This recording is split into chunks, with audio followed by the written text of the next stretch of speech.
सप्ताहै जाबाय थायो होननानै ना ओमफ्राय दाथ' नै अबस्थाया बिराद गाज्रि दा मेडिकेलाव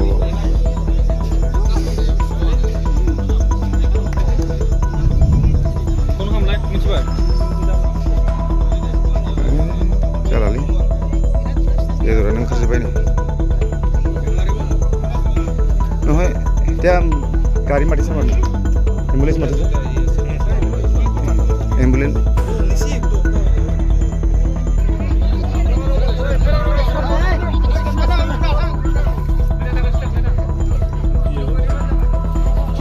AS32 B8896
आरोना माबा माइ गैया नालाय आसा खोनाबायना आदा जोङो दा मिथिनो मोननाया नुनो मोननायाव बोसोरै बोसोर बे जायगायाव बेबायदि एक्सिडेन्ट जाथाया मानि थाखाय जाफ्लेबाय थायो एसे बुंगोन नामा आं दा बेखौ आंनि नलेजजों मोननो हादों बे लामाया बिराद माने 90 एंगल माने टार्निं बियो आरो बेयाव हाग्रा माखासे दं ओरै फैनायखौ नुस'ना आरो बे स्ल'पिं टाइपआव माने गारिया बिराद स्पिड खारबाय थायो बिनि जाहोनाव बोसोरे बोसोरे बे जायगायाव एक्सिडेन्ट जाबाय थायो थांनाय बारावबो बाव सानै मानसि थैलांबाय थांनाय बोसोराव आरो सिगांबो थैलांदों आरो नैबाव फांसे दंफां दङ नै सुमलि दंफां बे सुमलि दंफाङावनो गारियाबो बारखेलायनाय जादों थांनाय बोसोराव बावबो बिदि जादों दिनैबो बे एखे जायगायावनो बे घटनाया जाबाय थादों माने बे जायगाया एक्सिडेन्ट मोनसे जाग्रा जायगा जानानै थाबाय लकेसननि नामा मा लकेसना बाव सिमलागुरि आरो सिमलागुरि होनना बुङो बेखौ ककिलानिफ्राय बेसेबां गोजान जागोन बेखौ बुङो ककिलानिफ्राय 3 किल'मिटार 3.5 किल'मिटार गोजान जायो गहपुर ककिलानिफ्राय आरो मानि थाखाय बिदि जाबाय थायो बे जायगाया माने बिराद स्ल'पिं आरो हाग्रा साइड दा बेखौ बिनि राहाया मा बेखौ जेनेबा जोङो एक्सिडेन्टनिफ्राय बोरै बासायनो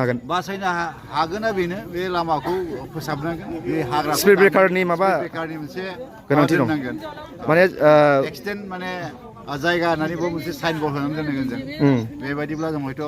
एसे मानसि इयुननि समाव बासायनायनि सुबिदा दं आरो नुदों दा दिनैनि जिथु एक्सिडेन्ट बे बासिनायनि खुनु आसायानो गैया 90% गैया बेयाव खाथि खाला जाग्रा लोंग्राफोर जायगा दङ नामा 50% माने दङ दा बे जायगायाव खोनानो मोनदों सेसा खर'निफ्रायबो सेंग्राफोरा बाव जाहैनानै बाइकखौ गोबां स्पिड ओरैहाय सेसाथिं माने गरम दिनाव बिदिनो अबेबा मोनसे दै नाला दङ गुसु बाहाय थाङो बाहाय इन्जय खालामो जायो लोङो बाहाय बिनिफ्राय फैयो जायै लोङै बाहाय माने निसाजों स्पिड माने गारियाव फैयो बेयाव एक्सिडेन्ट जाफैयो लामायाबो मोजां जाहैबाय लामायाबो मोजां माखासे खारनफ्रा बेफोर लामाया बेबायदि हिसाबै बेयाव जाबाय थायो आरोखि